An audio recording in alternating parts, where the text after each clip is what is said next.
Ce n'est pas un choix qu'on te donne. Dis à ton voisin, c'est le prochain. Dis-lui bien, c'est le prochain. Notre revêtement est ce que nous appelons communément l'onction. Quand on parle de revêtement, on parle d'onction. En tant que chrétien, on a plusieurs fois entendu ce terme, l'onction, n'est-ce pas? On chante même que ton onction tombe sur moi, descend sur moi. Je suis disposé, assoiffé, que ton onction tombe sur moi. On dit chante le cantique. En fait, tu es en train de dire simplement, révèle-moi de ta puissance.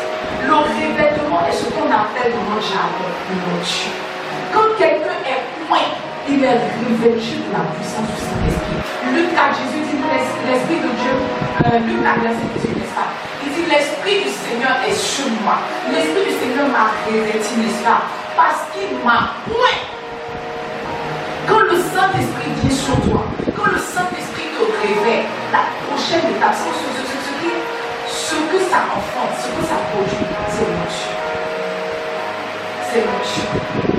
Touche ton papa de moi qui demande-lui es-tu point. Tu sais, l'onction, c'est le coup de pouce de Dieu. J'ai donc coupé mon message parce que tu vois, quand j'étais au bout de faire le message, je disais là, je sais que le dans Dieu se lève cette fois-ci, dit à l'heure, parce que je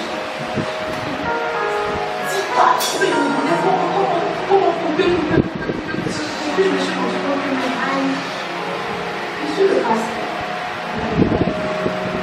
Et de ce même pouvoir, la zone de c'est moi qui l'ai donné. Donc, tu peux n'est-ce pas? Donc, après, il se lève, il me dit qu'il me reste, ceux qui vont dans ta promesse, il me reste 2 minutes. Ça, on va parler aujourd'hui. On a beaucoup de choses à dire sur le son. En fait, je veux que tu repartes de ce moment-là avec la promesse, mais surtout avec l'onction. On ne peut pas parler d'onction sans que je ne sois point, n'est-ce pas? On se voit pour le gaspiller le temps. On a dit que dans cette saison-là, on ne veut plus parler que on ne veut pas que parler du Saint-Esprit. On veut expérimenter, on veut vivre. Mais quand tout ce qu'on va dire aujourd'hui, c'est le jour de l'onction. Dis-lui aujourd'hui, c'est le jour de ton revêtement. Non, quand je dis ça avec conviction, dis-lui aujourd'hui, c'est le jour de ton revêtement. Tu ne sortiras pas de cet endroit sans être revêtu de la puissance du Saint-Esprit. Ça jamais, ça jamais, ça jamais. Alors vous voyez, il y a plusieurs raisons pour lesquelles le Seigneur nous demande, sinon le Saint-Esprit veut que nous atteignions le niveau de revêtement. Être rempli du Saint-Esprit, c'est bon. Être ivre du Saint-Esprit aussi, c'est bon. Mais tu vois, être revêtu du Saint-Esprit, c'est bon. Être rempli, c'est bon, n'est-ce pas? Être ivre là, c'est bon. Mais être revêtu. Être revêtu. Le pasteur m'avait donné un exemple comme ça. Il disait que tu peux voir une jeune dame, une jeune petite fille comme ça sur la route, elle est en train de traverser. Et puis tu vas dire, oh mademoiselle, quitte là, mademoiselle, quitte là, mais tu vois, dès qu'elle prend son âge de policier et qu'elle siffle, tu t'arrêtes. Ça ne dépend pas de son âge, ça dépend du vêtement. En fait, le revêtement, c'est un vêtement de Christ, c'est ce que Dieu donne. Il dit quel que soit son âge, dès qu'elle prend son vêtement de policier, tu t'arrêtes. Peut-être que tu as plus de diplôme qu'elle, peut-être que tu as plus de connaissances qu'elle, peut-être que tu te dis que elle a fait beaucoup de police, ça s'est arrêté sur la rue, mais tu vois, elle siffle. Tu t'arrêtes. Si elle attrape tes pièces, tu vas dire que chef, pardon. Pourquoi? Parce qu'elle a compris qu'on fait de puissance. Elle dit c'est mais elle réfléchit. C'est bien. La première raison pour laquelle le Saint-Esprit veut que tu atteignes ce niveau-là, c'est que tu vois, le revêtement amplifie la foi. Le revêtement donne du pouvoir au mot. Quand quelqu'un est revêtu, ses mots ont du poids. Quand quelqu'un est revêtu, sa voix est amplifiée, n'est-ce pas? Donne-moi. Voilà, donne-moi Acte 26. La Bible dit qu'ils avaient arrêté l'apôtre Paul, n'est-ce pas? Ils avaient arrêté l'apôtre Paul et il avait convié pour le juger. Et parce que Paul était rempli du Saint-Esprit, il était revêtu de la puissance du Saint-Esprit. Il était en train de se défendre, il n'avait pas d'avocat. La Bible dit qu'il était en train de se défendre jusqu'à ce que Agrippa dise, Agrippa c'était un roi. Agrippa dit à Paul que, tu vas bientôt me persuader de devenir chrétien. Le roi est en train de dire à Paul, mais façon que tu es en train de te défendre là, il reste un peu seulement. Je vais devenir chrétien. Tu vois, quand quelqu'un est revêtu de l'Esprit de Dieu, quand quelqu'un est revêtu de la puissance de l'Esprit de Dieu, ces mots ont du poids. Il ne dit rien d'extraordinaire, il ne dit rien de grand. Mais la puissance accompagne ces mots. La Bible dit que Pierre est sorti de la chambre alors qu'ils ont été revêtus de l'Esprit de Dieu. Et il sort, il commence à parler. Il dit, ce Jésus que vous avez persécuté, que vous avez crucifié, c'est ce Jésus-là qui a enlevé sa puissance, qui nous a appoint. C'est ce Jésus-là, il a parlé d'Abraham, il est passé par David, il a fait que parler. La Bible dit que 3000 personnes ont eu le cœur vivement touché. 3000 personnes ont eu le cœur vivement touché. Mais quand tu vois, je ne sais pas comment quelqu'un peut parler sans micro pour que 3000 personnes entendent. 3000 personnes entendent.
Merci Saint-Esprit pour ta grâce. Dans le nom puissant de Jésus, nous allons prier. Nous disons Amen. Nous disons Amen.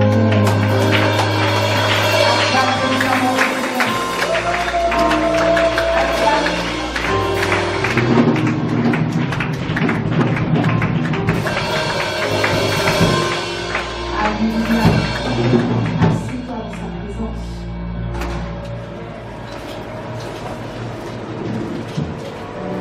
Tu ne ressors pas de ce endroit tel que tu es entré. Ce n'est pas parce que tu n'es pas tombé que tu n'as pas été élevé, n'est-ce pas? Amen, amen. Alléluia. Alors ce matin, je veux terminer mon message en lançant un appel, n'est-ce pas? Voyez, c'est vrai qu'on parle de revêtement, c'est vrai qu'on parle d'onction, mais il y a un préalable à toutes ces choses. C'est la paix avec Jésus-Christ de Nazareth. Si tu sais que tu ne marches pas en nouveauté de vie, si tu sais que tu n'as pas encore fait la paix avec Jésus-Christ de Nazareth, si tu sais que tu n'as pas encore accepté Jésus comme Seigneur et Sauveur de ta vie, l'occasion t'est donnée ce matin. Ce matin, en faisant la confession de foi, en acceptant Jésus, tu peux faire partie effectivement du royaume de Dieu. Tu peux être appelé aussi enfant de Dieu. Ce matin, je veux lancer un appel. Je veux lancer un appel. Si quelqu'un veut faire la paix avec Jésus, la perche est tendue. Tiens-toi debout. Tiens-toi debout si tu veux accepter Jésus comme Seigneur et Sauveur de ta vie. Très souvent, quand on lance l'appel au salut, les personnes ne se lèvent pas parce qu'elles ont honte, n'est-ce pas? Mais Jésus dit que si tu as honte de moi devant les hommes, j'aurai honte de toi aussi devant mon Père. Il n'y a pas de honte à se lever et à dire oui, Jésus, je suis fatigué de cette vie de misère. Je suis fatigué de cette vie d'effort. Je suis fatigué de cette vie, Seigneur. Et je veux maintenant faire de toi mon Sauveur. Je veux à partir d'aujourd'hui faire de toi mon Seigneur. À partir d'aujourd'hui, je veux marcher avec toi. Si tu es ici en ce lieu et que tu n'as pas encore accepté Jésus comme Seigneur et Sauveur de ta vie, l'occasion t'est donnée. Qui sait si c'est la dernière fois où tu entends cet appel? Qui sait? Qui sait?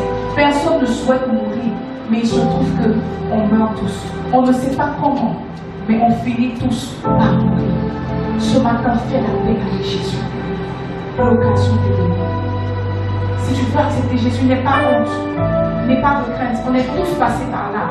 On s'est tous tenus debout dans une assemblée et on a accepté Jésus. À partir de ce jour, Jésus a commencé à être notre ami. Il a commencé à être notre pourvoyeur. Il a commencé à être notre Père. Depuis ce jour, nos vies n'ont plus jamais été les mêmes. Plus jamais été les mêmes. Plus jamais été les mêmes. C'est juste une confession de foi. Juste dire oui, Jésus, je t'accepte. Il n'y a rien à payer. Il y a juste des paroles à déclarer. Si ce matin tu veux faire la paix avec Jésus, l'occasion t'est donnée. Alléluia. Et si nous sommes tous chrétiens ici, tu vas préparer ton offrande. Nous allons passer à nos offrandes d'action de grâce. Et tu vas apporter à la maison de l'Éternel, n'est-ce pas? La Bible dit que apporter à la maison du trésor toutes les dîmes afin qu'il y ait de la nourriture dans ma maison.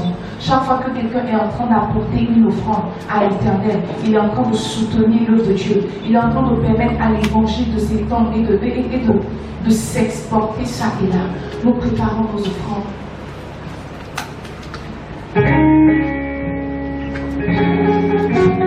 Sous la conduite du groupe musical et du service d'ordre, nous apportons nos offrandes. Jésus sa bonté ne m'a jamais laissé, jamais. Jésus sa bonté ne m'a jamais laissé, jamais. Jésus sa bonté ne m'a jamais laissé, Jésus sa bonté ne m'a jamais laissé. Il est toujours le même. Il est toujours le même. Il est toujours le même.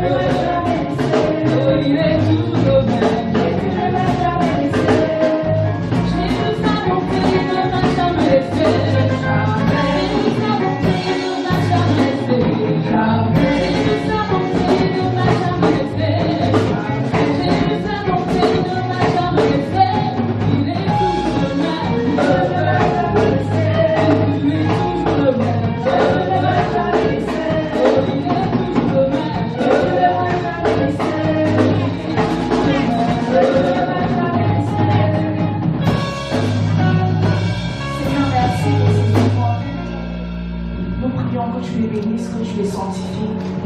Que ces offrandes servent à l'avancement de ton œuvre ici-bas sur terre. Seigneur, merci pour ta grâce. Merci de nous avoir introduits dans un nouveau règne de l'Esprit.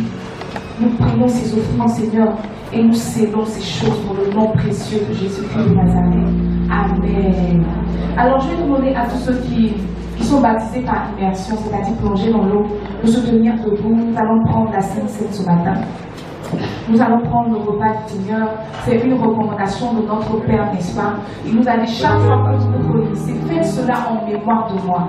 Chaque fois que vous vous réunissez, faites cela en mémoire de moi. Chaque fois que quelqu'un est en train de manger le corps du Christ et de boire son sang, il est en train de se remémorer, de se commémorer le sacrifice à la croix, n'est-ce pas?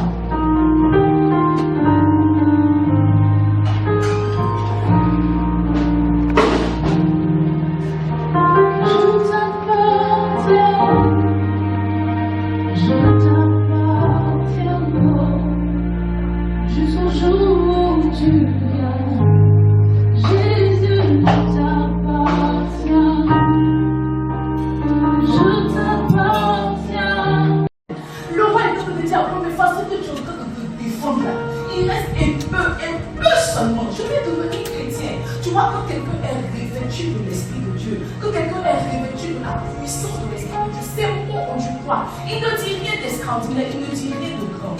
Mais la puissance accompagne ces mots. La Bible dit que l'apôtre Pierre est sorti de la chambre alors qu'ils ont été revêtus de l'Esprit de Dieu. Et il sort, il commence à parler. Il dit ce Jésus que vous avez persécuté, que vous avez crucifié, c'est ce Jésus-là qui a envoyé sa puissance, qui nous a appoint. C'est ce Jésus-là, il a parlé d'Abraham. Il est passé par David, a fait que parler. La Bible dit que 3000 personnes ont eu le cœur vivement touché. 3000 personnes ont eu le cœur vivement touché. Maintenant, tu vois, je ne sais pas comment quelqu'un peut parler sans micro pour que 3000 personnes entendent. 3000 personnes entendent. Si moi je n'ai pas de micro tout de suite là, que je parle, les chants sont loin pour que même nos voisins n'ont pas entendre. Mais la Bible dit que lorsque l'apôtre Pierre parlait, 3000 personnes ont eu le cœur vivement touché. Ces mots avaient du poids, mais sa voix résonnait comme un tonnerre. Tiens, voisin, tu as besoin du réveil de mon. Dis-lui, tu as besoin du réveil de mon. Regarde, être rempli du Saint-Esprit te donne le caractère de Jésus, te donne le cœur de Jésus. Quand tu es rempli du Saint-Esprit, tu commences à expérimenter le fruit de l'Esprit dont parle Galates 5:22, n'est-ce pas? L'amour, la joie, la paix, la patience, la tempérance, la fidélité, la bénignité, la bonté. Quand tu es rempli du Saint-Esprit, ce sont ces choses-là que ton cœur cultive. Mais tu vois, dire à quelqu'un que Jésus l'aime ne va pas forcément incliner son cœur. Je crois même que les parents savent que Jésus les aime. Tous les parents connaissent Jean 3,16 car Dieu a tant aimé le monde qu'il a donné son fils. Souvent ils prennent pour chanter cette affaire. Une fois on est parti à Yann Soko, on appelle ça, au Boli, on était parti manger viande de rousse. Les gars qui chantaient avec toujours les parents, c'est toujours eux. Qui avaient leur espace, il a dit au chien, ils chantaient là. Ils chantaient ça. Voilà, Dieu qui m'a donné ce. Alléluia. Ils chantent. Mais ils chantent, je t'aime, ils savent que Dieu les aime. Donc quand tu vas évangéliser, que tu dis que Dieu t'aime, tu es en train de rien faire. Ça, c'est parce que tu vois, leur cœur n'est pas touché, parce que rien n'accompagne. Ta voix sonne, mais ta voix est vide.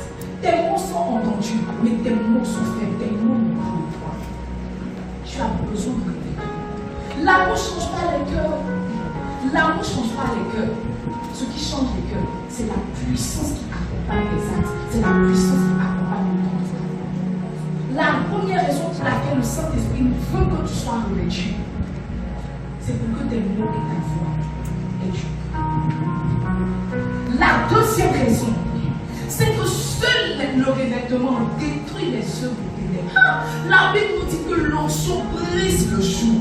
Il y a des gens qui sont possédés, il y a des gens qui sont malades, qui ont des difficultés, qui essaient toutes choses. En fait, ils ne sont pas revêtus. Parce que dès que l'onction entre en place, ça veut dire que l'onction brise le jour. Dès que quelqu'un est revêtu de l'Esprit de Dieu, de la puissance de l'Esprit de Dieu, tout jour sur sa vie est brisé, est détruit au nom de Jésus. La raison pour laquelle Dieu veut que tu sois revêtu de son esprit, c'est pour que le monde des ténèbres soit dans le scandale. Pour que Satan crie au scandale, pour que Satan soit déraciné. Satan est donc rebelle. Satan là, c'est un rebelle. Et les rebelles ne comprennent que le langage de la puissance. Les rebelles ne comprennent que le langage de la force. Quand on parle de rébellion là, on parle de force. Quand quelqu'un est rebelle, tu peux pas lui dire que ah s'il te plaît, quitte mon territoire. Tu fais au nom de Jésus, je t'ordonne de dégager. Tu dis pas s'il te plaît, est-ce que tu peux me libérer? Est-ce que tu dis oh tu as longtemps resté dans ma vie, s'il te plaît, va. Est-ce que les autres, va. Je t'en supplie, va. C'est au nom de Jésus, je t'ordonne de libérer, n'est-ce pas? La Bible dit dans Luc 10, 19, il dit voici, je vous ai donné le pouvoir de marcher sur les serpents, les scorpions, sur toute la puissance de l'ennemi, n'est-ce pas? Et rien ne pourra vous nuire. Et rien ne pourra vous nuire. Tu vois, le pouvoir te donne de marcher sur les serpents, les scorpions, sur toute la puissance de l'ennemi. Mais quand le revêtement est là, ils sont terrassés. Tu peux marcher, moi j'ai plusieurs fois essayé de tuer Kafa. Tu peux marcher sur un Kafa comme ça. Tu cliques à la le Kafa se réveille, il peut traverser dans son souffle. Donc tu vois, avoir le pouvoir de marcher sur les serpents, les scorpions, c'est pas suffisant. Tu dois arriver à un niveau où tu peux laisser grâce. Le pouvoir là, tu marches sur eux, mais quand quelqu'un est revêtu de la puissance du Saint-Esprit, il peut écraser ses ennemis. Je suis jeune. J'ai été enfant. J'ai été jeune. J'ai vieilli. Et vous voyez, je n'ai jamais vu un de mes ennemis qui est vivant. Jamais. Tu veux tester? Il n'y a pas quelqu'un qui s'est érigé comme ennemi et qui est toujours vivant. J'aime pas mes ennemis. Je terrasse mes ennemis. Dès que Israël Samuel me donne le nom de son patron comme ça. Son patron qui m'a empêché de venir jouer à la patrie le dimanche. Quand je m'arrête sur lui comme ça. Tu me donnes tout son nom, tu peux même ajouter son numéro de téléphone et son nom signé. Tu sais, pour avoir plus d'informations, ne pas rater ta cible. Ne pas rater ta cible. Parce que tu vois, j'ai un collègue qui s'appelle Nguessan Julien. Son petit frère vient, il s'appelle Nguessan Julien. Son autre petit frère vient, il s'appelle Nguessan Julien. Je dis, mais ton papa n'était pas inspiré. Hey! Pourquoi faut tout appeler Nguessan Julien? Il dit qu'il ne sait pas. Donc lui, il a transformé son nom en Nguessan Julien.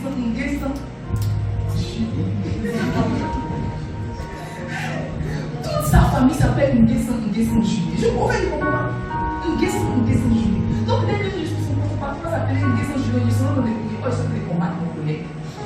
Il faut ajouter son numéro de téléphone et son forcing. Quand quelqu'un est revêtu de la puissance de son esprit, les ennemis tombent comme des petits. Qui n'aimerait pas voir ses ennemis à terre? Mais quand je parle d'ennemis, je ne parle pas seulement d'ennemis physiques. La pauvreté est ton ennemi. La fornication est ton ennemi. Les esprits des eaux, les esprits de famille sont tes ennemis. Parce que chaque fois que tu veux faire un pas dans la spiritualité, il te dit en arrière, ce sont tes ennemis. Quand quelqu'un est revêtu de l'esprit, il finit avec des petites choses. Les choses vont trop durer dans ta vie, les choses vont trop tarder dans ta vie. Parce que tu n'es pas revêtu de la puissance du Saint-Esprit. Tu n'es pas. Tiens, toi, c'est le revêtement. Dis-le bien le revêtement. La troisième raison pour laquelle le Saint-Esprit veut te revêtir, c'est pour le service. C'est pour le service. Jésus nous a dit en Luc 4, 18, il dit l'Esprit du Seigneur est sur moi. Il m'a oint pour. Il m'a oint pour. La raison pour laquelle le Saint-Esprit nous revêt de sa puissance, c'est pour le service. Il n'y a pas revêtement s'il n'y a pas service. Il ne faut pas penser que tu as beaucoup prié pour avoir le revêtement seulement. Le revêtement est donné pour un but précis. Servir Dieu. Dieu ne te donne pas le revêtement pour faire le fabricage. Dieu ne te donne pas le revêtement pour te faire voir. Pourquoi on dit que l'homme elle est puissant? Pourquoi on dit que la femme elle est puissante? Non. La raison majeure pour laquelle le Saint-Esprit te donne le revêtement, c'est pour le service. Ça veut dire que si tu n'es pas serviteur de Dieu, si tu n'es pas en train de servir dans la maison de Dieu, si tu n'es pas en train d'embrasser la cause du royaume, tu ne seras jamais revêtu de l'Esprit de Dieu. Jamais. Le revêtement est pour les serviteurs. Dis ça en français. Dis-le, le revêtement est pour les serviteurs. Regarde, il n'y a aucun parent qui inscrit son enfant à l'école, n'est-ce pas? Et qui lui dit va comme ça. Minimum, on achète des fournitures. C'est pas ça. Quand on t'inscrit à l'école, on ne te dit pas que je t'inscris, va. Minimum, on t'achète un kaki. Minimum, on t'achète des cahiers et des livres. C'est comme ça. Quand le Saint-Esprit t'envoie, quand Dieu t'envoie, il te donne des armes, il te donne un équipement. C'est ce qu'on appelle les vêtements. Il n'y a jamais personne que Dieu a envoyé sans des vêtements. La preuve, les disciples ont marché avec Jésus. Quand Jésus était en train de s'en aller, il leur a dit que non, ne commencez pas l'œuvre d'abord. Il dit attendez patiemment ce que je vous avais promis. Ne commencez pas l'œuvre sans les vêtements. On ne peut pas commencer, on ne peut pas servir Dieu sans être revêtu du Saint-Esprit. Les difficultés que tu as à servir Dieu nous montrent en réalité que tu n'as pas encore reçu ton revêtement. Parce que quand le revêtement est là, tu as reçu l'équipement adéquat pour commencer à courir dans ton service, pour commencer à courir dans ta destinée. Le revêtement. Le revêtement. Mets ta main sur ta tête, dis Saint-Esprit, reviens-moi sur la tête. Dis-lui Saint-Esprit, reviens-moi sur la tête. Dis Saint-Esprit, reviens-moi sur la tête. Je refuse de sortir de cet endroit sans être revêtu de ta puissance. Saint-Esprit, reviens-moi sur la table. Saint-Esprit, reviens-moi sur la table. Saint-Esprit, reviens-moi sur la table. Ah, Seigneur, fais une grâce.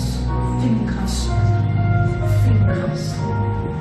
Vous voyez, ton niveau, sinon ton grade spirituel qu'on atteint à ces réalités. C'est comme quelqu'un va à l'école naturellement. Chaque classe, chaque niveau a ses réalités. Actuellement, j'ai une petite de 4-5 ans. Elle va à l'école. Mais quand elle rentre le soir, elle n'étudie pas. Quand elle rentre le soir, elle va étudier quoi? Elle est en train d'étudier. Tout ce qu'elle sait faire, c'est pour le prix. C'est tout. Si on leur a trop donné de voix, c'est faire les bons, colorier les bons, c'est tout. C'est tout. Le seul devoir qu'on a de la femme, c'est de dessiner ta famille. Elle va dessiner. Elle a dessiné son petit frère. Donc je demande quel est ce bon. Et ton papa, elle dit qu'ils ne sont pas de belles. Elle dit qu'ils ne sont pas des cœurs. Ils ne sont pas des cons. Elle dit que non, elle dit mon mot est plus chalant. C'est caché pour partir au restaurant. C'est pour ça que vous n'êtes pas de belles. Yeah. Elle fait cacher quoi le il dit mais quelle imagination. Je ne veux pas frustrer son papa. Mais tu as fait la fin de l'été, il n'est pas des bons. Ne pas dire papa, on s'est caché pour partir au restaurant. On va revenir. On peut. Chaque niveau a ses réalités. Par contre, j'ai une jeune demoiselle de 9 ans. Quand elle rentre comme ça, là, son papa lui dit que prends ton cahier, il faut étudier. Et quand elle est en train d'étudier, elle dit que tu fais division. Il dit les livres, mon enfant. Après la division, il dit c'est mon enfant. Après la division, c'est mon enfant. Après la division, c'est moi qui tape sur toi de ma vie. Mais l'autre là, elle est couchée comme ça, elle est devant la télé comme ça. Elle sort. Et puis elle ne comprend pas français, elle ne sait pas lire. Elle dit que venez changer. Parce que tu vois, les deux montent dans le même cas. Les deux portent le même uniforme. Mais les deux n'ont pas le même niveau. Donc ils ne sont pas confrontés aux mêmes réalités. Ils ne sont pas confrontés aux mêmes réalités. Chaque niveau spirituel a ses réalités. Donc dis à toi, chaque niveau spirituel a ses réalités. Chaque niveau spirituel a ses manifestations. La Bible dit dans Marc 16, c'est ça, dans Marc 16, 17 et 18. Jésus dit, voici les signes qui accompagneront ceux qui vont. C'est Marc 16. Mais quand même, tu ne veux pas. Et c'est ce que Dieu te donne. Tu connais ta boue et tu n'es pas ta vie. Ok, donc mon Marc 16. C'est 17 et 18. Je ne connais pas plus. Marc 7, 17 dit, voici les miracles qui accompagneront ceux qui auront cru. Dans une autre version, on dit, voici les signes, n'est-ce pas, qui accompagneront ceux qui auront cru. En mon nom, ils chasseront les démons. Ils parleront de nouvelles langues. Donc, verset 18.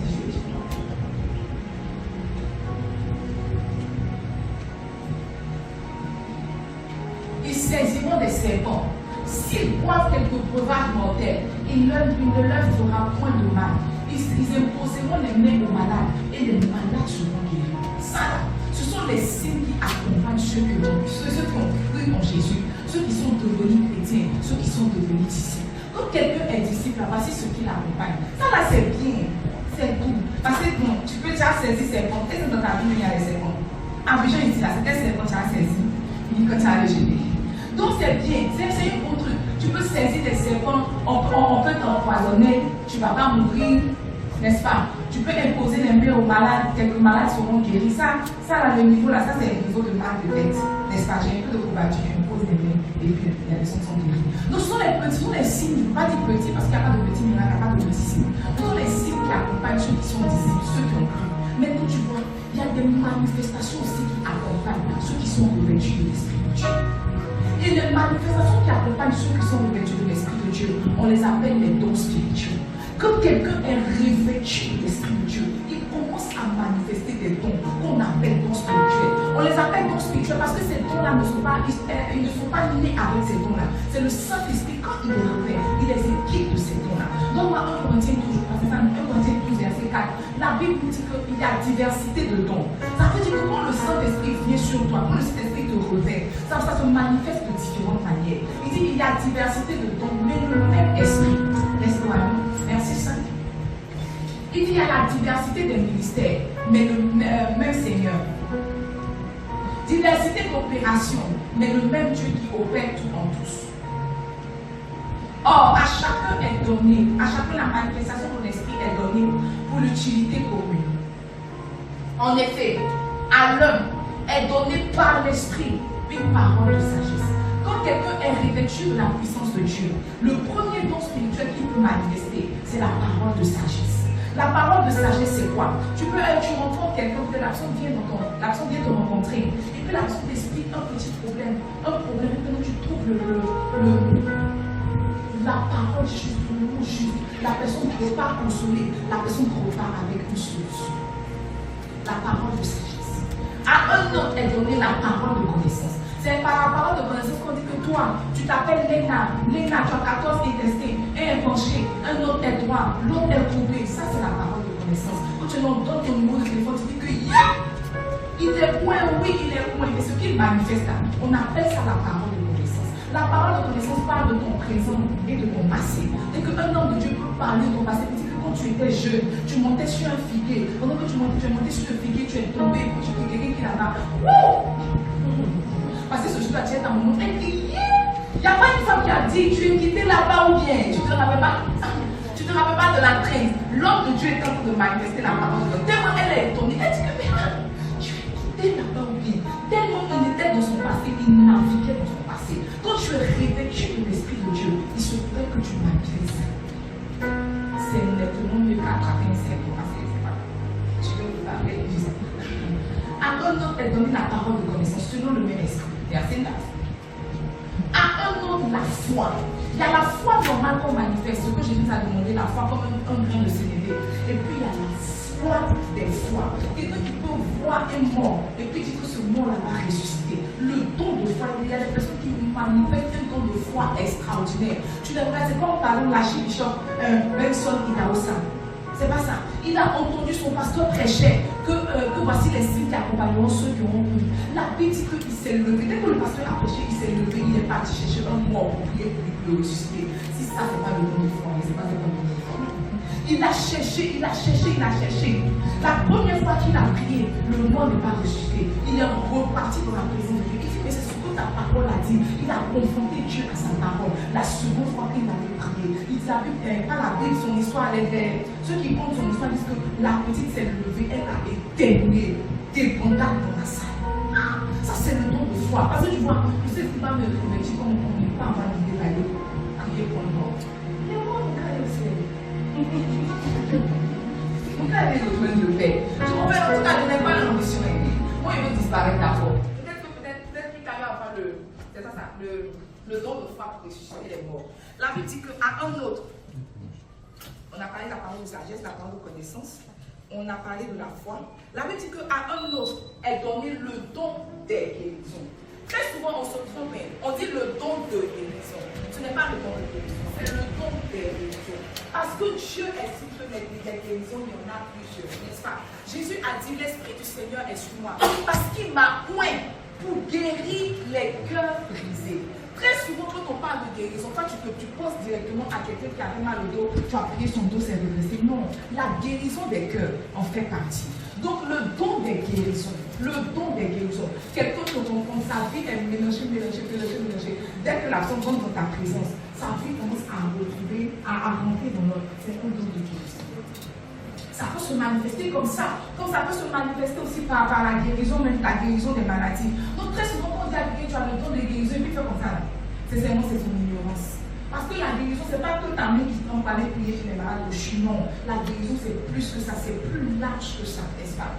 Alors, par le même esprit, verset 30, verset 10. La Bible dit, à un homme est donné le don d'opérer les miracles. Ça, c'est nous qui disparaissons comme Philippe là. C'est nous. Nous qui ressuscitons les morts. Nous qui faisons pousser un pied. La dernière fois, je regardais un homme de Dieu qui était en train de faire le ministère. Et il était en train de prier. Ils ont mis un enfant. Comme ça. L'enfant est venu. Vous avez vu la vidéo? Mais vous n'aiguisez pas votre foi, vous n'aiguisez pas votre naturel. L'enfant est venu comme ça. Il a attrapé le pied de l'enfant. Pendant qu'il priait, le pied de l'enfant poussait. C'est l'homme, ce n'était pas une femme. C'est l'homme qui est la sainteté de l'émotion. Il a pris le pied de l'enfant à pousser. Il avait un pied même pour que les deux pieds se sont achevés. Je regardais la dernière fois la vidéo du professeur, du docteur Lovi, du prophète Lovi Elias. La petite fille est venue à la conférence avec sa maman, elle portait des lunettes. Il lui dit, comme il est normal, la petite est venue. Il a levé ses lunettes, il a pris son pouce comme ça, et puis il a frotté ses yeux. Il dit, tu vois. Yes, I can see la petite fille déroulée. Que ce don-là te soit donné le don d'opérer des miracles. La Bible dit qu'à un autre la prophétie, la capacité d'annoncer l'avenir. Quand on parle de prophétie, on parle de la capacité d'annoncer l'avenir. Hier, on nous a appris que prophétiser, ce n'est pas parler du passé. Prophétiser, c'est parler de l'avenir. Quand quelqu'un prophétise, il est en train de dire que voici ce que je vois le Seigneur faire dans ta vie. C'est ce que Élisée a fait à la femme tsunamite. Il dit l'année prochaine, à la même époque, tu embrasseras un fils. Il est en train de prophétiser. Quand c'est la parole de connaissance, ça parle de ton passé et de ton présent. Quand c'est la prophétie, ça t'introduit dans ton futur. Très souvent, Dieu permet qu'on prophétise sur nous pour élever notre foi et pour nous montrer plus ou moins le chemin, sinon la voie à suivre. Quand on prophétise sur toi, on dit que tu seras une grande servante de Dieu. On dit que tu seras la prochaine Catherine Kuhlman. Le Seigneur est en train de te révéler un pan de ta destinée. Un pan de ta destinée. C'est un don aussi. Quand le Saint-Esprit te révèle, il peut faire de toi un prophète. Il peut faire de toi quelqu'un qui prophétise, qui annonce ta vie. À un autre, la diversité de l'homme. La diversité de l'homme. Donc dans le parler, il y a la glossolalie et puis il y a la... Deuxième lalie. Il y a glossolalie et puis une deuxième lalie. Il faut que je me rappelle. J'ai oublié. Mais je sais qu'il y a deux. La glossolalie, c'est lorsque vous parlez une langue que vous ne comprenez pas. C'est une langue qui n'est pas une langue qui n'existe pas. C'est une langue qui n'existe pas. Donc tu vois quelqu'un peut parler si tu veux t'asseoir pour écrire là, ça ne veut rien dire en français. Mais l'autre modèle de parler en langue, quand tu parles, en fait, c'est comme si toi tu es baoulé, n'est-ce pas? Et puis dans l'assemblée, tu commences à parler chinois. Dans l'assemblée, tu dis que, mais hey, si tu as atteint quelle dimension là? Tu n'as jamais appris le chinois, tu n'as jamais étudié le chinois, mais quand le Saint-Esprit te revêt, tu commences à parler une langue existante, mais une langue étrangère. C'est comme peut-être tu peux être bourreau, et puis maintenant tu commences à parler baoulé. Comment ça? Si tu veux parler une langue, mais tu as bourreau, tu as même pas encore baoulé, c'est mieux, tu vas parler anglais. Et vous voyez, moi je crois en ça. Je crois en ça pour moi. J'ai écouté le témoignage du Bishop Aïe qui disait comme ça, il expliquait comme ça que, au fait, lui, il n'a jamais appris l'anglais. Il n'a jamais, en tout cas, il n'est pas Bishop Aïe, il est très éveillé. Il est vraiment très éveillé. Souvent, je le vois à la chaîne avec le truc là. Ça va comment? Jean va. Il met ça comme ça, il dit que c'est comme si c'est qui t'a pris le cocher. En tout cas, ils sont très dans leur culture, les éveillés là. Et c'est comme ça qu'il aimait tellement le Bishop Oyedepo qu'il a commencé à écouter ses messages. Malheureusement, il ne comprenait pas. Et il a commencé à prier le Saint-Esprit pour comprendre l'anglais et pour parler l'anglais. Actuellement, Bishop Aïe, il prêche en anglais, il comprend l'anglais, mais il n'a jamais appris l'anglais. C'est comme s'il y a un revêtement qui est venu sur lui et il a commencé à parler l'anglais, n'est-ce pas? Comme moi, j'ai écouté son témoignage. Moi, je crois que Dieu ne te fait pas entendre les choses en vain. Jamais. Jamais. Il n'y a aucune information qui rentre dans mon atmosphère que je considère vraie. Jamais. Quand j'ai entendu le témoignage, je dis très bien.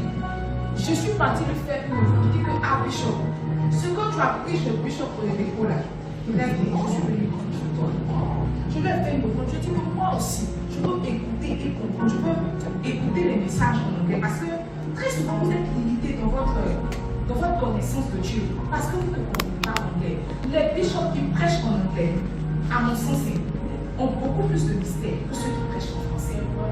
Quand tu écoutes une prédication en anglais, c'est carrément différent. Même quand tu lis la Bible en anglais, c'est carrément différent de la Bible en français. Il y a des textes qui n'ont pas été bien traduits, n'est-ce pas? Et j'ai semé dans sa vie. Quand j'ai semé dans sa vie, j'ai pris le prophète Maudit pour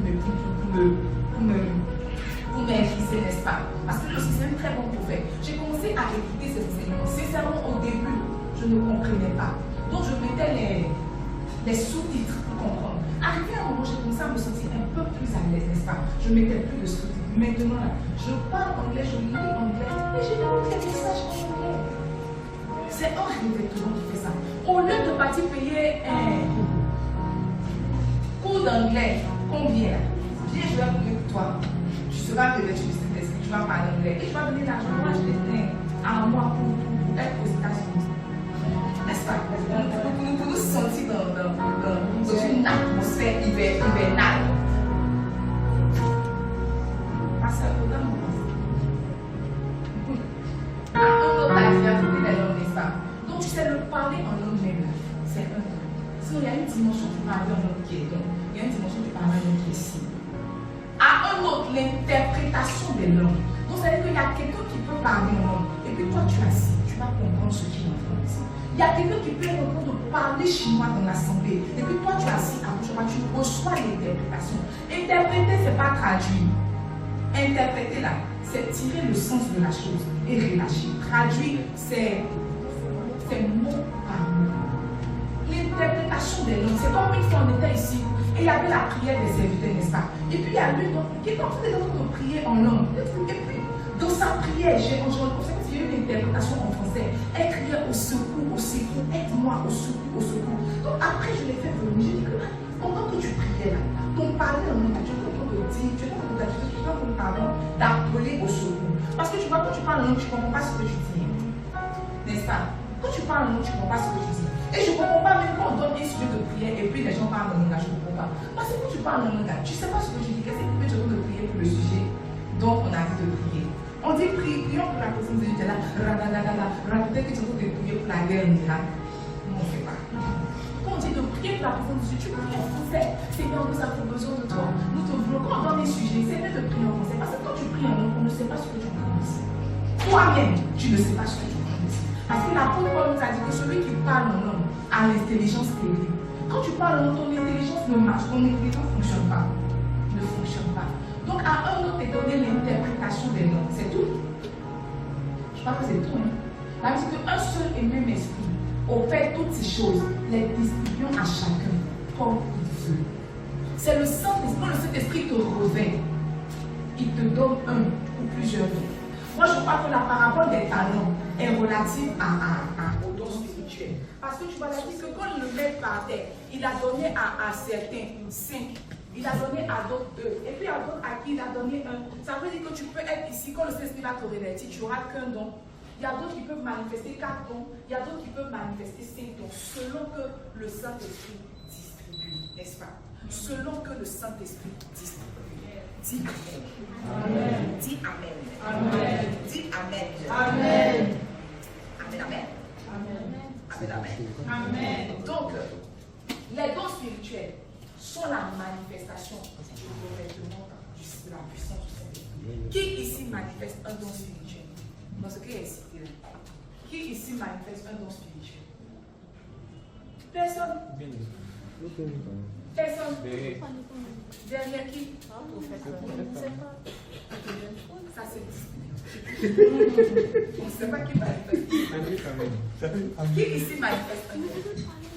Qui ne manifeste pas de don? Bon, qui ne connaît pas ça? C'est mieux. Tu ne sais pas si tu manifestes, tu sais pas si tu manifestes pas, comment il ne sait pas? Qui ne connaît pas ta vie? Qui aime s'asseoir avec Christ? Normalement, tu devrais manifester minimum.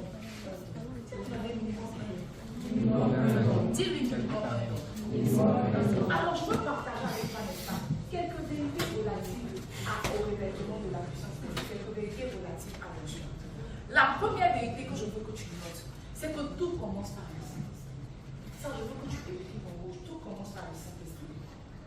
Tout commence par le Saint-Esprit. Tu vois, je suis une ancienne chrétienne. Moi que tu vois là, je suis vraiment une ancienne chrétienne. Je suis chrétienne depuis que je suis en 6e. Je suis chrétienne depuis que je suis en 6e. N'est-ce pas? Depuis que je suis en 6e, je suis chrétienne. Et tout le monde sait ici, hein, peut-être que c'est la première fois que je fais le culte, mais tout le monde sait ici que l'onction là, ça me fait.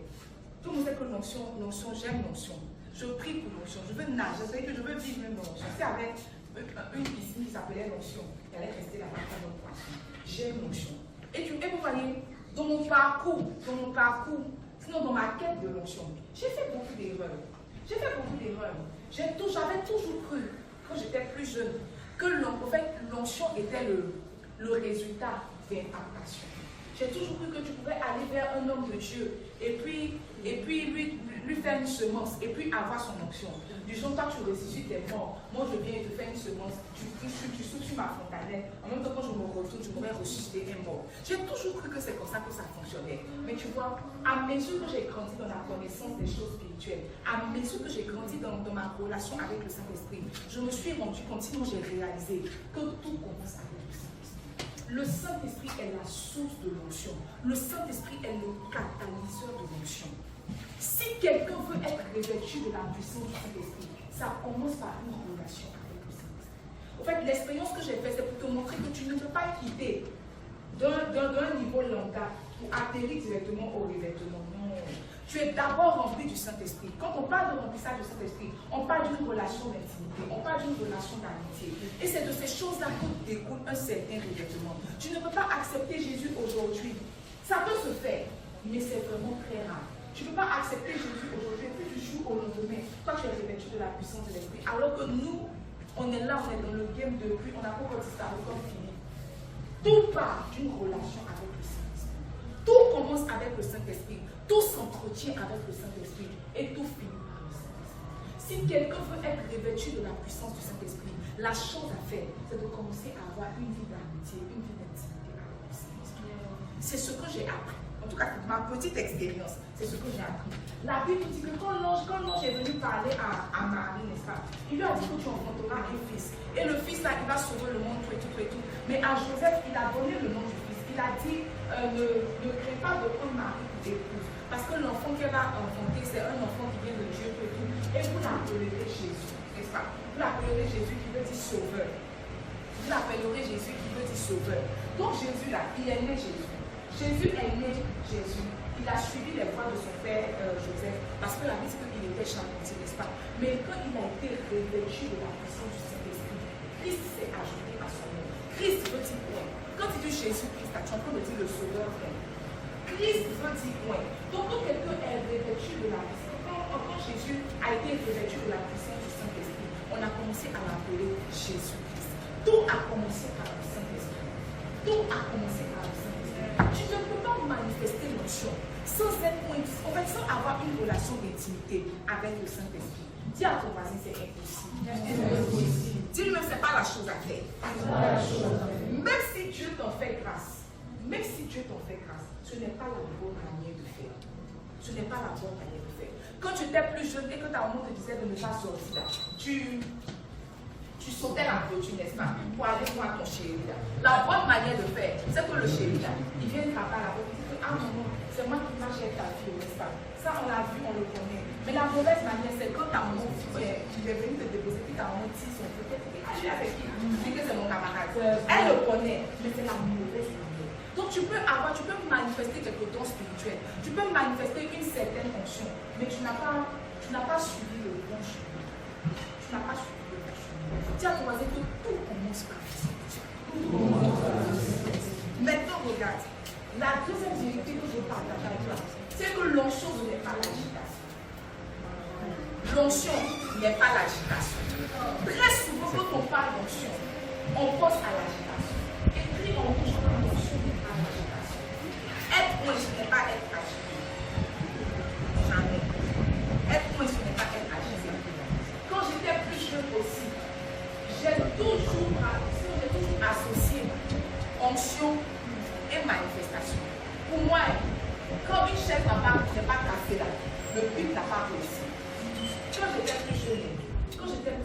pourquoi quand on a fait le culte, par exemple, on dit culte de Pentecôte comme ça. Culte de Pentecôte comme ça, quand il arrive à l'église, on dit l'esprit là. Le problème, c'est que le pasteur n'a pas dit l'esprit est là. Il n'a pas besoin de dire l'esprit est là. On a des problèmes à changer de ma part. C'est pour ça, l'un des premiers départements que j'ai fait à l'église, c'est le service de protocole. Parce que j'avais appris à caler les gens. Si moi j'étais calé, si j'étais calé, il était calé, il était calé là. Il t'attrape comme ça, même si tu te laisses il comme ça. C'est comme tu peux lui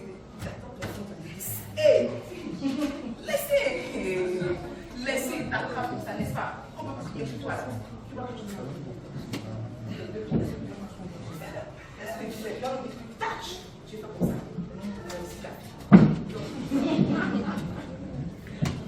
J'ai toujours associé l'onction aux manifestations. J'ai toujours associé l'onction à l'imagination. Toujours. Mais tu vois, j'ai grandi, je suis devenue pasteur et j'ai réalisé que l'onction c'est tout. Sauf l'imagination. L'onction c'est tout. Sauf l'imagination. Parce que tu vois, quand j'associais l'onction aux manifestations, je sentais blessée. Parce qu'il y a des fois où j'avais organisé le programme et je me disais, c'est ton show. Je vais en retraite, mais quand je sens en fait, pourquoi je vais en retraite? Une fois que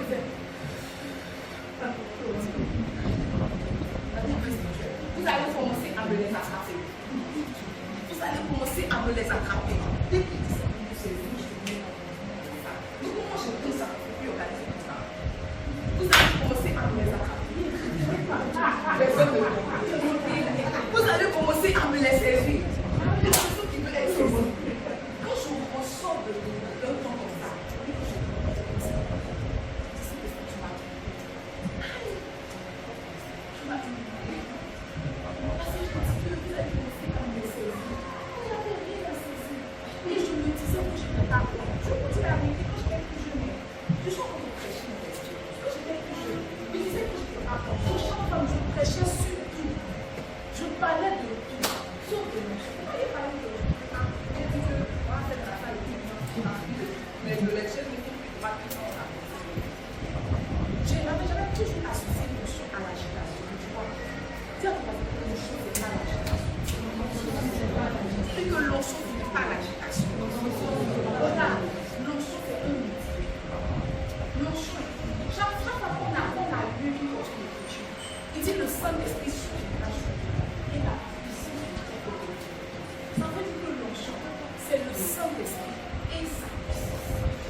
en réalité, c'est l'onction.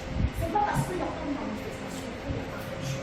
Mais quand tu vois, si l'onction est un outil de travail, ça veut dire que l'onction prend la couleur du travail que tu fais.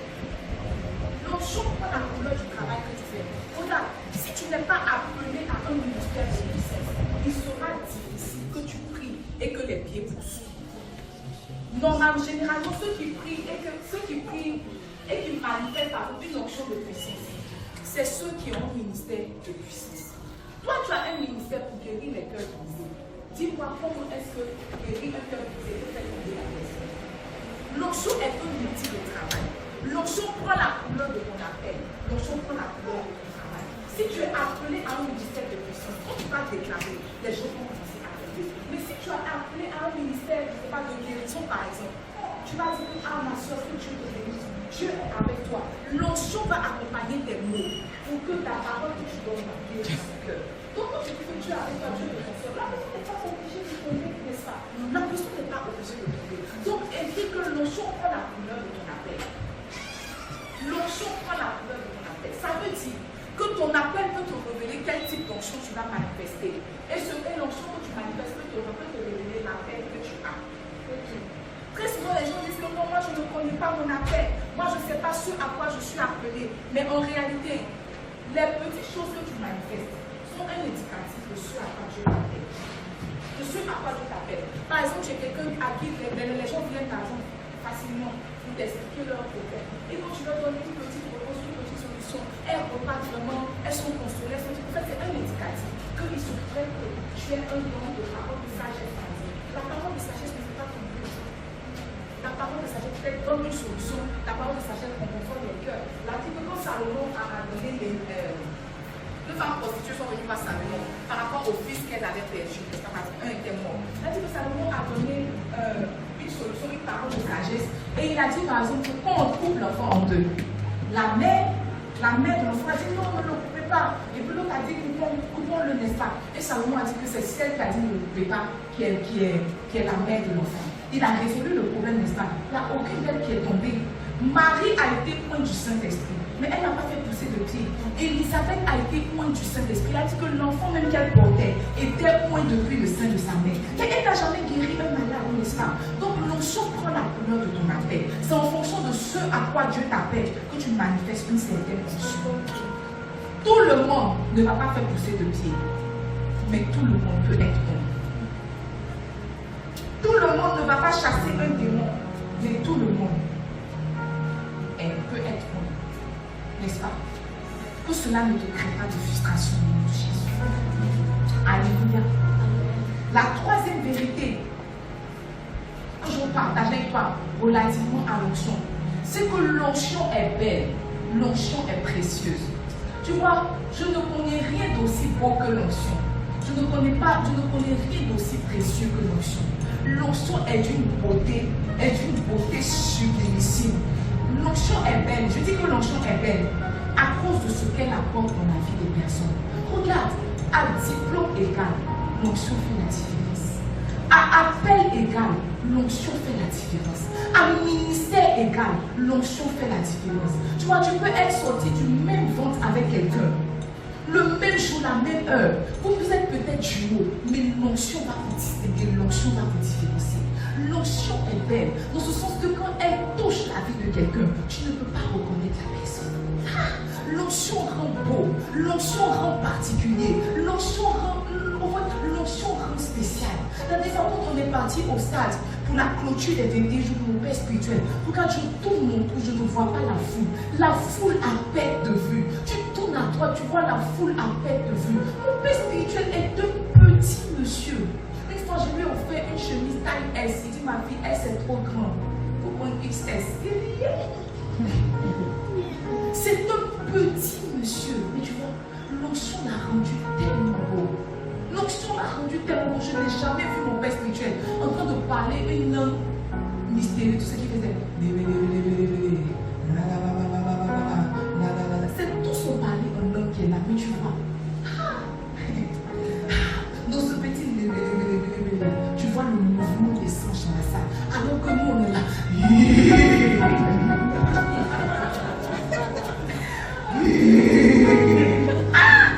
Tu vois, et quand tu es comme ça, tu comprends pas. Depuis que tu fais ça, il n'y a aucun mouvement dans la salle. L'onction rend beau, l'onction rend spécial. L'onction rend beau, l'onction rend spécial. L'onction met la différence. Jésus a dit, je mettrai la différence entre ceux qui me servent et ceux qui ne me servent pas. Tu vas voir dans une église même, ceux qui sont bons et ceux qui ne sont pas bons ne se ressentent pas. Quand quelqu'un est bon, il y a une sorte d'éclat sur lui. Tu vois, c'est l'onction qui fait qu'on te remarque et on te regarde. C'est l'onction qui fait que tu ne peux pas te cacher. La Bible dit que le jour où l'onction a touché la tête de David, le jour où lui a touché la tête de David, il a dit que en fait, l'onction a commencé à créer des voies et moyens pour l'exposer. Quand Samuel est descendu de la montagne pour venir parler au peuple d'Israël, vous dites que oh, l'Éternel vous a choisi un roi. Là, vous dites qu'on cherche le roi, on ne le trouve pas. Saül est parti se cacher dans les bagages, n'est-ce pas? Là, Samuel dit à tout le peuple, 1 Samuel 10, verset 4, il dit, voyez-vous celui que l'Éternel a choisi. Il n'y a personne dans tout le peuple qui soit semblable à lui. Et tout le peuple poussa des cris, vive le roi. Donc, verset 25. Samuel fit alors connaître au peuple le droit de la royauté. Et il écrivit dans un livre qui tout le peuple, chacun chez soi. Ma soeur, c'est la portion qui est donnée. Attention. C'est moi qui ai donné. Mais je te donnais le verset 20, tu m'as donné le verset 24. C'est ça, on va y aller. Donc, donne-nous le verset 20. La Bible dit que Saül fit approcher toutes les tribus d'Israël. Et la tribu de Benjamin fut désignée. Amen. Il fit approcher la tribu de Benjamin par famille. Et la famille de Matri fut désignée. Puis Saül, fils de Kis, revient.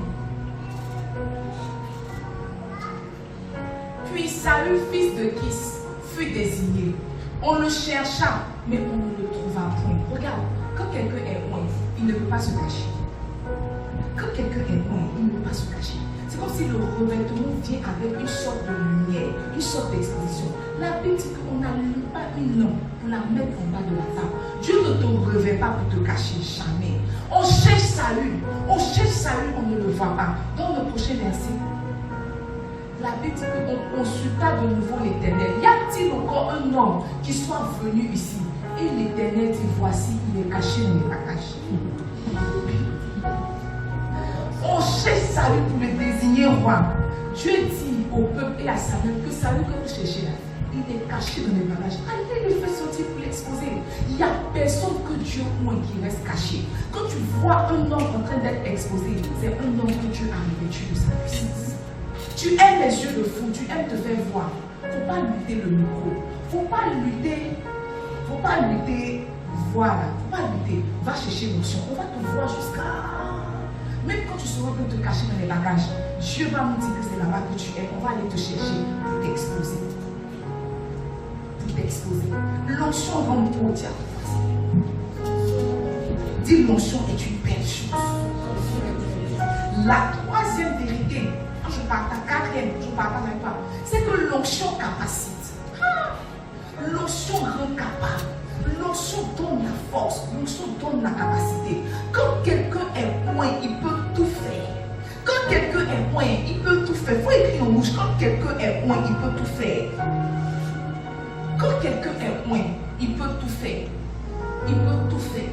Quand Dieu te donne son onction, quand le Saint-Esprit te oint de son onction, tu accomplis certainement ce pourquoi tu es venu sur la terre. Certainement ce pourquoi tu es venu sur la terre. Certainement. L'onction capacite. L'onction donne la force. L'onction donne la force. Si tu manques de force, tu te demandes si tu vas atteindre ta destinée. Tu ne sais pas comment servir Jésus. Tu te poses des questions sur ta vie. La chose à chercher, c'est l'onction. L'onction donne les capacités adéquates pour faire le travail du Seigneur. La cinquième chose que je veux que tu écris sur l'onction, c'est que l'onction s'entretient. L'onction s'entretient. Le symbole qu'on donnait de l'onction avant dans l'Ancien Testament, c'était l'huile, n'est-ce pas? Et tu vois, il y a beaucoup de femmes ici. Si tu as acheté un litre d'huile, que le lundi tu as grillé poulet, l'huile va prendre la couleur et l'odeur du poulet, n'est-ce pas? Si le mardi tu as grillé poisson, l'huile va prendre la couleur et l'odeur du poisson. À mesure que tu vas utiliser l'huile, il va arriver un moment où ton huile va devenir noire. Où ton huile va devenir noire. Pourquoi quand tu vas acheter Gamba, tu dis non, là, des poissons, il y a des huiles que tu as mis dans la maison? Parce qu'il a grillé jusqu'à... On ne comprend plus la couleur de l'huile qui compte le poisson, n'est-ce pas? C'est comme ça. Quand quelqu'un est loin, et que son huile n'est pas entretenue, son huile devient sale. L'onction s'entretient. Quand Dieu te revêt de sa puissance, ce n'est pas un revêtement une bonne fois pour toutes. Tu es censé entretenir. Maintenant, tu vois, la meilleure manière d'entretenir ton onction, c'est de l'entretenir comme tu l'as reçu. Si tu as reçu l'onction pendant que tu priais, ça veut dire que chaque fois que tu seras en train de prier, il y aura un renouvellement de ton huile. Si tu as reçu l'onction dans tes temps personnels de jeûne, chaque fois que tu seras en train de jeûner, il y aura un renouvellement de ton onction. Si tu as reçu l'onction par imposition des mains, mais qu'il faut te promener partout à Dieu, oui, à Boula, tu donnes ta main, on va t'imposer les mains. La manière dont tu reçois l'onction, tu vois, où tu as acheté huile et puis tu as pas grillé pour la prochaine fois que tu vas acheter huile, je ne veux pas.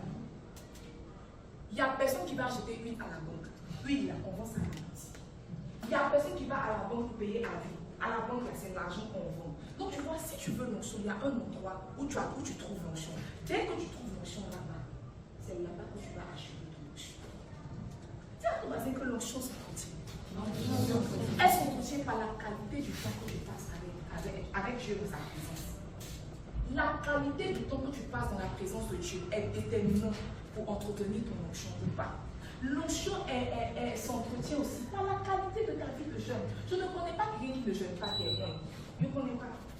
Il n'y a pas quelqu'un qui ne jeûne pas qui est bon. Il ne faut pas penser que les gens ne pas jeûner que tu seras bon. Il n'y a pas quelqu'un qui ne jeûne pas qui est bon. Ça veut dire que si tu es ici, que tu as tristesse, que tu as gastrique, il se pourrait que tu ne sois pas bon.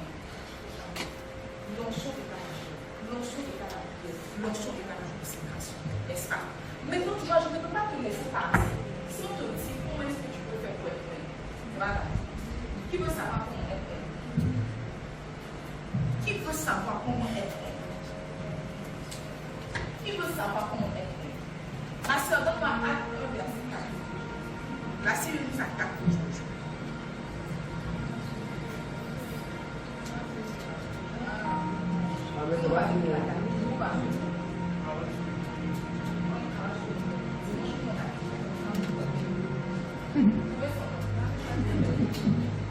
Oui, mais tous mes ennemis sont terrassés. Trouvez son nom. Nous m'a acté malheureusement, je n'ai pas. Si quelqu'un peut prendre Acte 1, la Bible dit qu'il leur recommanda, n'est-ce pas, de ne pas quitter Jérusalem. Si tu as ta abandonné, Comme il se trouvait avec eux, on lui a recommandé de ne pas s'éloigner de Jérusalem afin d'attendre ce que le Père avait promis. Ce que je vous ai annoncé leur dit. Jésus leur a recommandé de ne pas quitter Jérusalem. Tu vois, il y a un endroit où on trouve l'onction. Tu ne peux pas rencontrer l'onction dans la rue. Tu ne peux pas rencontrer l'onction au maquis. Tu ne peux pas rencontrer l'onction pendant que tu es couché dans ta maison. Tu ne peux pas. À moins que tu aies un appel des appels et que Jésus a décidé que sans toi, son œuvre ne se fera pas. C'est rare que quelqu'un rencontre l'onction pendant qu'il est couché chez lui à la maison. C'est très rare. L'onction a un lieu. L'onction a un lieu de rendez-vous. Il a dit aux apôtres de ne pas s'éloigner de Jérusalem, n'est-ce pas? Chaque fois que Dieu voulait poindre quelqu'un, il a dit à Moïse, monte ici et je te ferai voir, n'est-ce pas? Il a dit la même chose à Jean, monte ici et je te ferai voir. Quand il parlait à Ézéchiel, il dit monte ici et je te ferai voir, et je te ferai voir. Tu sais, si tu veux être quelqu'un qui est loin, si tu veux recevoir le revêtement de l'esprit, dis à ton voisin les hauteurs. Dis-lui bien les hauteurs. L'onction se rencontre dans les hauteurs. L'onction se rencontre dans les hauteurs. Il n'y a personne qui vit une vie, je veux dire, une vie ordinaire. Tu te lèves le matin, tu vas au travail, tu viens, tu laves tes enfants, tu prépares à manger, tu manges, tu te couches, Seigneur, merci pour cette journée. Et puis, toi et ton mari, vous attrapez, vous dormez. Tu fais ça toute la semaine et puis tu seras en jamais. L'onction se retrouve dans les hauteurs. Dis à toi, l'onction est dans les hauteurs. Si tu ne peux pas payer le prix de la hauteur, tu n'es pas éligible pour être loin. Tu ne peux pas. L'onction est une voleuse. Il faut écrire en rouge. L'onction là est une voleuse. L'onction te vole ton temps. L'onction te vole ta santé. L'onction te vole ton argent. L'onction te vole ta vie de famille. L'onction te vole tout. Il n'y a personne qui veut être loin. Et qui est comme ça, qui se lève le matin, il se couche le soir. Non, l'onction est une voleuse. L'onction est exigeante. Là dit que Dieu appelle Moïse sur la montagne. Le vieux de plus de 80 ans. Et il escalade une montagne. 2. Il va sur la montagne. Peut-être que pour lui, c'était juste une information qu'il allait recevoir comme d'habitude pour redescendre. Sauf qu'il fait 40 jours et 40 nuits sans manger, sans boire. Un vieux de 80 ans. Mais la Bible dit que quand il est sorti de là, son visage brillait au point où on ne pouvait pas le regarder. Tu veux l'onction, mais tu ne veux pas payer le prix de l'onction. Regarde, l'onction coûte cher. On acquiert l'onction à prix de l'âme. On acquiert l'onction à prix de sacrifice. Quand on va te dire, laisse ton gars, tu vas dire que non, tu l'aimes trop. Tu n'es pas éligible pour être loin. Tu n'es pas éligible pour être loin. On va te fermer tes pieds, tu vas dire que non, tu ne peux pas. Tu n'es pas éligible pour être loin. Tous ceux qui ont été loin ont sacrifié quelque chose. Tous ceux qui ont été loin ont sacrifié quelque chose. Depuis qu'on a rompu le jeûne là, moi j'ai continué le jeûne, j'étais en jeûne. Et le vendredi quand je me suis levée là, et je ne sais pas si Satan marchait dans mon ventre ou c'est moi qui marchais dans mon ventre. Mais entre nous deux, il y a quelqu'un qui marchait dans le ventre de quelqu'un. Je me suis réveillée avec la faim. En fait, j'avais faim jusqu'à... Je n'ai jamais eu faim comme ça. Hein. Les faits que j'ai expérimentés vendredi là, j'avais fait jusqu'à que je me suis dit, Seigneur, je t'en supplie. À cause de Dieu, je veux manger aujourd'hui. Je dis, Seigneur, je t'en supplie. Regarde, j'ai fait jusqu'à mon ventre comme ça. Ah, c'est que mon tête le fait. L'onction va te coûter ton sommeil. Tu es dormi, tu n'es pas éligible pour être dormi. L'onction coûte le sommeil. Je vous disais la dernière fois comme ça que dès que je voulais déposer mon corps, j'ai entendu la voix du Seigneur me dire qu'on ne dort pas quand on a sommeil, on dort quand on a fini. Je peux te, moi là, je peux faire 3 jours d'affilée sans dormir, successif comme ça. C'est quand j'ai atteint ma limite là, que mon corps se couche. Mais le Seigneur ne me dit pas que, ah, comme tu es mouillé, c'est que tu viens d'accoucher, regarde ton petit bébé, regarde comment il est beau, reste avec lui. Jamais. Jamais. Hier, quand je prenais mon fils, je dis que, hey, vraiment, je m'excuse. Parce que s'il y a quelqu'un qui ne voit pas sa maman là, c'est mon fils. Mon fils a 3 mois. Si peut-être l'enfant là me voit, Dieu merci que je suis une belle femme qui reconnaît mon visage. Sinon, l'enfant là ne me voit pas. Peut-être que le seul moyen, peut-être qu'il me reconnaît. C'est l'odeur. Sinon, l'enfant là ne me voit pas. L'enfant là ne me voit pas. Comment il est mort comme ça là? Quand il revient là, on ne se voit pas. On ne se voit pas. On ne se voit pas. Hier, quand il s'est réveillé là, j'ai dit à ta maman, il est dormi, il restait dans mon enfant. Il ne faut pas mon enfant. Il dit, je l'ai attrapé. Il dit, non, tu as fait le message. Il dit que lui, elle faut laisser mon enfant. Je l'ai attrapé et je parlais. Et je dis, Seigneur, que mon enfant sera l'enfant le plus loin. Parce que chaque fois que je veux te parler, il est de ma main. Je l'attrape. Même que je veux te prier, il est de ma main. Je parle, jusqu'à ce qu'il dorme. Ça veut dire que lui là, sa version, c'est parler en moi.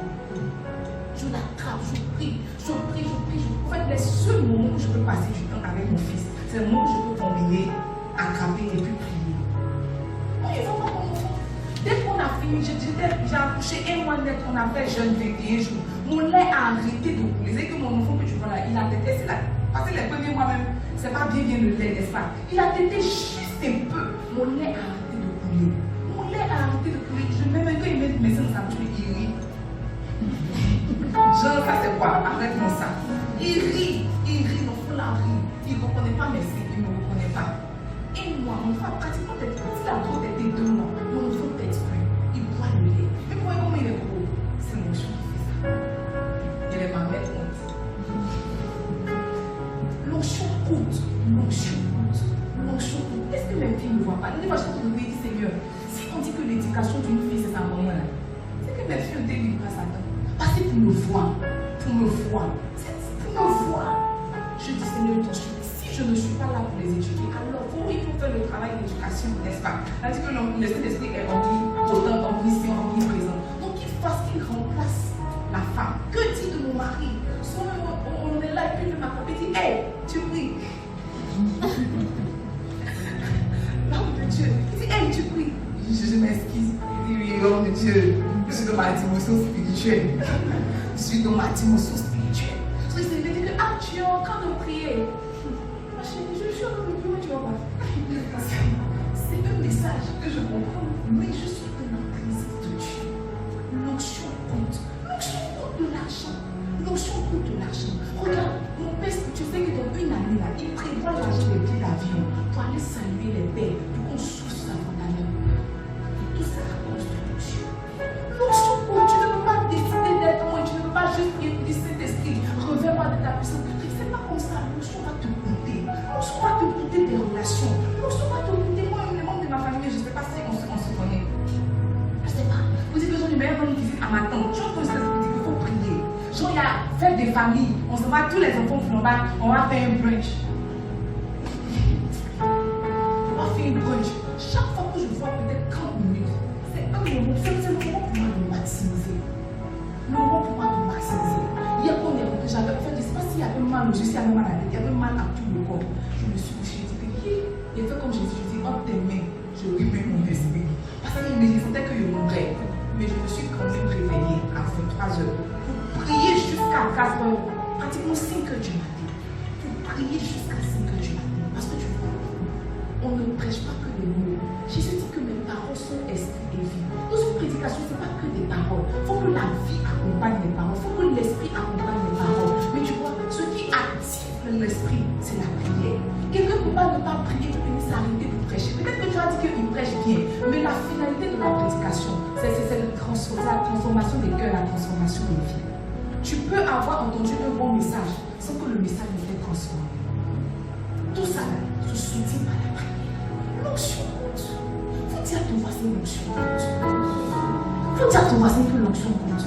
C'est vrai que l'onction distingue. C'est vrai que l'onction renvoie. C'est vrai que l'onction offre des opportunités. C'est vrai que quand quelqu'un est loin, la présence de Dieu est là.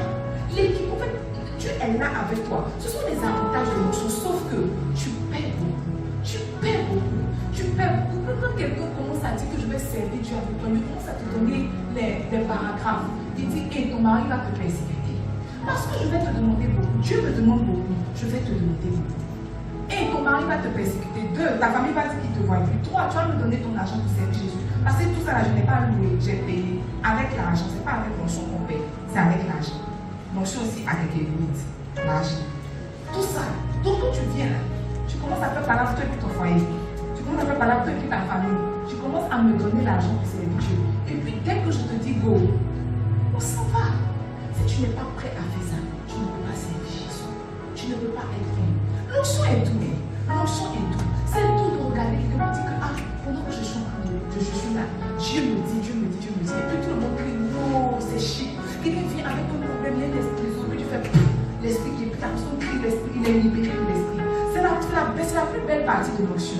Mais ce que ça demande, c'est extraordinaire. Ce que ça demande, c'est extraordinaire. Dieu ne m'a jamais dit que quand tu travailles au plateau et que tu habites à BGV, cette nuit ne prie pas. En tout cas, je n'ai pas encore entendu ça. On dit que non, quand tu fais de longue distance, ne prie pas. Quand tu fais de longue distance, repose-toi jamais. Dieu est toujours en train de te demander plus. Dieu est toujours en train de te demander plus. Dieu est toujours en train de te demander plus. S'il y a un esprit qui te parle de l'esprit, qui dit que cette fois-ci, repose-toi, c'est Satan. Dieu est toujours en train de tirer sur ta corde. Il est tout le temps en train de te pousser dans tes derniers retranchements. Jusqu'à où tu es prêt à partir pour lui. Jusqu'à où, qu'est-ce que tu es prêt à mettre dans la balance? Qu'est-ce que tu es prêt à semer dans la balance? C'est ce qui va déterminer l'onction que tu vas porter. Tu es prêt à mettre quoi? Mon pasteur rendait témoin, il disait que il a tout laissé pour servir Jésus. Quand il rendait le témoignage là, nous on disait que mon chef, que c'est comme les pierres là. Parce que Pierre dit qu'il a tout laissé, mais ce qu'il a laissé, c'est fidèle poisson. C'est la pêche qu'il a laissé. Il dit qu'il a tout laissé, n'est-ce pas? Donc quand mon pasteur disait que j'ai tout laissé pour servir Dieu, non, pour moi. C'est fidèle. Si moi je dis qu'il a tout laissé pour servir Dieu, il a laissé quoi? Il a laissé quoi? T'as pas quelques enfants, c'est fini. Mais rien laissé. Donc quand il disait ça, je ne comprenais pas la portée. Puis il a perdu son papa, on est parti au funérailles. Regarde, on est rentré dans la maison. Il dit que ouais, c'est lui qui a laissé. Nous, on n'a rien laissé. On dit, il a tout laissé. Il a tout laissé. Toute sa famille est une famille aisée. Quand on dit aisée là, on dit debout, non. Sa famille est volante. Ils sont volants. En fait, ils ont fini debout, ils ont fini arrêtés. Ils ont fini suspendus là. Maintenant, ils volent. Sa famille est une famille volante. Il dit, on est au funérailles, puis tu entends que le Premier ministre, qui vient au funérailles, qui fait déplacer le Premier ministre pour son funérailles? Ça veut dire que c'est quelqu'un de très important. Et quand on est sorti de là, le jour où je l'ai rencontré, il dit que papa, toi tu as tout laissé. Nous, on n'a pas encore commencé à servir Jésus. Toi tu as tout laissé, mais tu vois, quand tu regardes quelqu'un qui lance un appel et puis 4000 personnes le suivent, ça dépend de ce qu'il a mis dans la balance. Quand tu as mis quoi dans la balance? Tu chantes, j'ai tout laissé. Pour sa vie, et puis tu pleures. Tu ne chantes pas seulement, tu ajoutes au cantique tes larmes. Qu'est-ce que toi tu as laissé? Cet esprit vient remplir ma vie, j'ai tout abandonné. Et puis tu les vois à l'église pour te prier. La seule chose qu'il a abandonné, c'est son petit gars. Mais tu vois, le gars, même si tu n'avais pas laissé, il allait te laisser devant. Mais si tu ne l'avais pas laissé devant, il allait te donner sida. Donc le laisser que tu as fait, c'était pour te sauver. C'était pour te sauver. Mais tu vois, les gens ne comprennent pas que l'onction, c'est vrai que c'est un avantage, mais c'est aussi un poids. C'est aussi un poids. Il n'y a personne qui est moins. Béni, il a divorcé 10 ans avec sa femme, 10 années plus tard, ils sont partis se remarier encore. Tout ça, c'est l'onction. 10 ans, ils sont allés se marier, 10 ans, ils se sont séparés. Ils sont séparés 10 ans, ils sont mariés, ils sont séparés 10 ans. Quelque part là-bas, 10 années plus tard, ils se sont remariés, ils sont tous les deux, ils vont mourir. C'est fini. Mais tu vois, c'est l'onction qui fait ces choses. Catherine Kourman, elle a eu quel mariage? Elle fait un mariage, ça ne réussit pas. Deux mariages, parce que tu sais, quel mariage peut réussir quand tu ne vois pas la personne que tu as mariée? Ça ne peut pas réussir. La petite que, quand on raconte son histoire, on dit qu'elle a la chair, elle est en train de prêcher, puis pouf, elle est sortie de son corps. Elle est partie pendant 3 jours, elle est en esprit. C'est quoi elle a arrêté la chair comme ça là? Elle est en esprit. Quand quelqu'un veut venir apprendre, paf, la personne tombe, paf, la personne tombe. Elle est là. Et puis elle revient 3 jours. Déjà elle a l'enfant et puis elle a marié. 3 jours là, son mari a mangé quoi? Ses enfants ont mangé quoi? Tu sais pas, elle revient. Et puis elle continue l'œuvre de Dieu. L'onction pour le pécheur d'Anne a perdu son fils alors qu'il était en croisade, n'est-ce pas? Il n'a même pas mis un message pour dire que j'ai perdu mon fils. Est-ce qu'il a fait son deuil? Rien. Il a continué la croisade jusqu'à il a fini la croisade. Après ça, il a fait son fils. Le lendemain, il est parti faire croisade. C'est des parents qui perdent son enfant qui ne veut pas rester dans le recueillement. L'onction coûte. Pour écrire 100 livres qui se vendent partout dans le monde avec différentes langues, il y a quelque chose qu'il a mis dans la valise. Tu veux l'onction, tu ne veux rien semer. Tu veux l'onction, tu ne veux pas te consacrer. Tu veux l'onction, tu veux l'onction. En même temps que tu veux l'onction, tu veux donner juste un peu à Jésus. Tu veux donner juste un peu de toi. Moi, ce que je te permets de prendre, c'est un peu de mon temps les dimanches. Tu prends un peu de mon temps les dimanches, un peu de mon temps les mardis, et puis Jésus, on s'arrête là. Tu ne seras jamais loin. Mais tu vois, quand quelqu'un n'est pas loin, il ne peut pas arriver ça ici. Parce que l'onction est un équipement. L'onction est un équipement. Il n'y a aucun pécheur qui n'a pas de filet. Sinon, il est sur l'eau, il ne fait pas ce qu'il est en train de faire. Donc, quand quelqu'un n'est pas loin, il est probable qu'il a accomplissé sa destinée. Tiens, pour moi, c'est que l'onction. Faut dire que l'onction. Et tu vois, la raison pour laquelle l'onction compte, c'est que l'onction est une âme. L'onction est une âme. Quand quelqu'un a la puissance, il peut dire tu es bien, et puis la personne meurt, n'est-ce pas? Il peut dire un prophète qui m'explique qu'il y a quelqu'un qui lui a fait du mal, tu vois. Et puis lui il a dit comme ça que c'est pas grave. Et la nuit quand il est en train de dormir, le Seigneur lui a dit c'est grave, je vais m'attaquer à la personne. C'est que même quand lui il a pardonné, son onction n'a pas pardonné. Même quand Moïse n'avait pas l'information que Aaron et Myriam le critiquaient, le Dieu de son appel avait cette information. Il les a tous convoqués dans la tente d'assignation. Il a dit Moïse, Aaron et Myriam le critiquaient. Ils ont dit que tu as pris une femme éthiopienne. Parce qu'ils ont critiqué là. Même si toi tu veux laisser, moi Dieu je ne laisse pas. Aaron a été frappé de lèpre, Myriam aussi a été frappée de lèpre. Heureusement que Aaron était sacrificateur. Ça veut dire que quand tu critiques, il faut savoir qui tu critiques. Les deux ont critiqué, mais elle est partie à sa lèpre parce que Aaron était sacrificateur. Mais c'est Moïse a pris, Dieu l'avait pas. Quand tu veux faire béret, quand tu veux calomnier, il faut faire attention avec qui tu fais. Il se croit que la personne que tu fais là, il bénéficie d'un droit de quoi? Immunité. Alors que toi tu en plaisir que la malédiction tombe sur toi ou 2 personnes. Il faut faire attention, l'onction ne pardonne pas. C'est pour ça que la Bible dit que ne touchez pas à mes moyens. Ne touchez pas à mes moyens. Ne touchez pas à mes moyens. On a qui est l'onction a pris de l'âme. Parce qu'une fois que tu as l'onction, tu deviens redoutable. N'importe qui. Quelqu'un peut être là pour ces petits tailles, mais tu dis que toi, si quelqu'un te dit que si moi je suis servant de Dieu, tu ne vas pas avoir de main. Ils sont clairs que tu ne vas pas de main. Juste à cause de l'onction sur sa vie. Et parce que Dieu sait que c'est une âme, il ne partage pas comme ça. Il y a personne qui va dire, est-ce qu'on vend âme au marché? On ne vend pas âme au marché. On ne distribue pas les âmes comme ça. L'onction est une âme. Une fois que tu as l'onction, tu deviens dangereux. Et pour le monde des ténèbres, et pour le monde sécurisé. Regarde. Moi, je t'encourage à avoir l'onction. Quelle que soit la forme de l'onction, que ce soit l'onction qui fait tomber, que ce soit l'onction qui donne l'intelligence, que ce soit l'onction qui fait gouverner. Parce qu'il y a différents types d'onction. Mais tu vois, je t'encourage parce que l'onction va rendre ta vie belle. L'onction va te donner de la faveur. L'onction va te donner de la prestance. L'onction va te donner une sorte d'élégance, de la qualification, n'est-ce pas?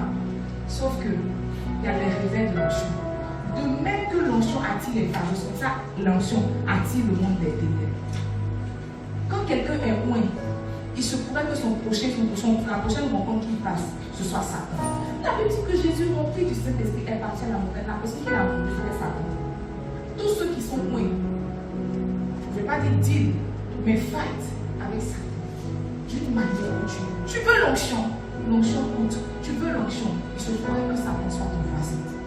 Demande à ton voisin, veux-tu l'onction? Demande-lui, veux-tu l'onction? Je veux que tu te tiennes debout, ça me prie. Tu sais, l'onction s'est parmi dans une certaine atmosphère. Tu ne vas jamais voir quelqu'un au maquis commencer à parler. À mon niveau, Dieu l'appelle même. Il n'y a pas quelqu'un qui parle. Il y a une certaine atmosphère qui libère Dieu. Et ce matin, je veux qu'on prie. Je veux que tu pries jusqu'à épuisement. Tu pries jusqu'à ce que tu sens qu'un nouveau vêtement a été donné pour ressortir de ce temple-là. Si tu veux l'onction, ce matin, tu vas prier. Pas prier pour prier. Prier intentionnellement. Prier pour être revêtu d'une certaine puissance. Ce matin, tu vas prier. Tu vas dire, Saint-Esprit, je veux plus te sortir de ce endroit sans être revêtu. Je